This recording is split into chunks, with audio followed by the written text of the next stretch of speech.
spotkanie dzisiaj z zakresu rolnictwa, konkretnie dziedzina taka bardzo na czasie, prośrodowiskowa, konferencja pod tytułem Water Puck, wpływ rolnictwa na wody powierzchniowe, gruntowe, również podziemne i ich spływ do wód Zatoki Puckiej. Projekt Water Puck to zintegrowany serwis informacyjno-predykcyjny Water Puck, który poświęcony jest modelowaniu matematycznemu, który łączy ze sobą modele działające równolegle w sposób ciągły i mają one określić nam w sposób obrazowy i ocenić wpływ zarówno gospodarstw rolnych, jak i użytkowania terenu na terenie gminy Puck, na wody powierzchniowe i gruntowe i zarazem na wody morskie, czyli na Zatokę Pucką. W projekcie tym brały udział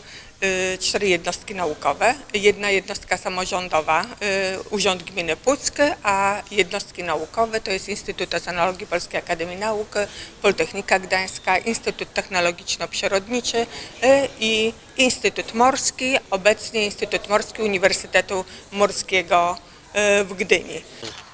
Wartość tego projektu to była 5 725 000 złotych, z czego udział gminy w tym projekcie był 533 000, natomiast do własnych środków włożyliśmy w to 105 000 i warto było zainwestować, żeby mieć ten stały monitoring, żeby wszyscy, którzy są zainteresowani, mogli korzystać z tego, bo jest to na stronie bezpośrednio dostępne, ale też nasza wiedza jest w tym momencie dużo bogatsza i wiemy, w którym jesteśmy miejscu. Jakie systemy już powstawały? Nie, to jest właśnie projekt innowacyjny, pilotażowy, poświęcony specjalnie. Rejonem pilotażowym była gmina Pucki i Zatoka Pucka i konsorcjum zamierza starać się o dalszy projekt w ministerstwie na strefę przybrzeżną Morza Bałtyckiego. Mamy nadzieję, że nam to się uda.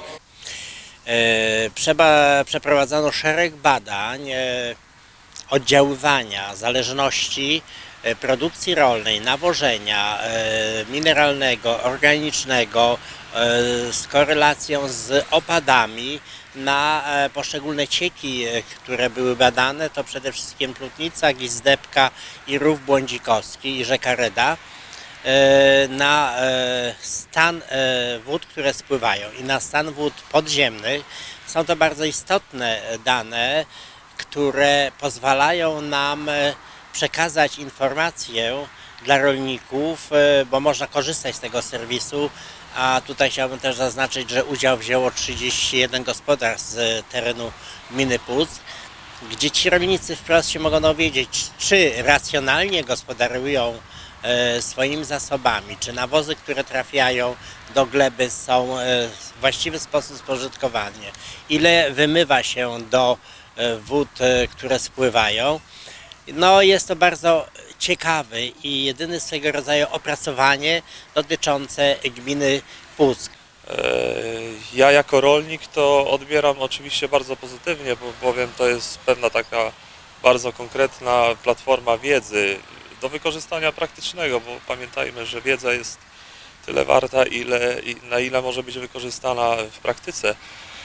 I tutaj naukowcy potraktowali to bardzo kompleksowo. Mamy kilka instytucji naukowych zaangażowanych w to, około 60 osób z dziedziny właśnie nauki, którzy pracują w różnych zagadnieniach i z pewnością to się przełoży w perspektywie pewnie kilku lat na konkretne działania w zakresie rolnictwa, bo pamiętajmy, że to jest pilotażowe działanie i z pewnością też będzie miało szerszy zakres w przyszłości.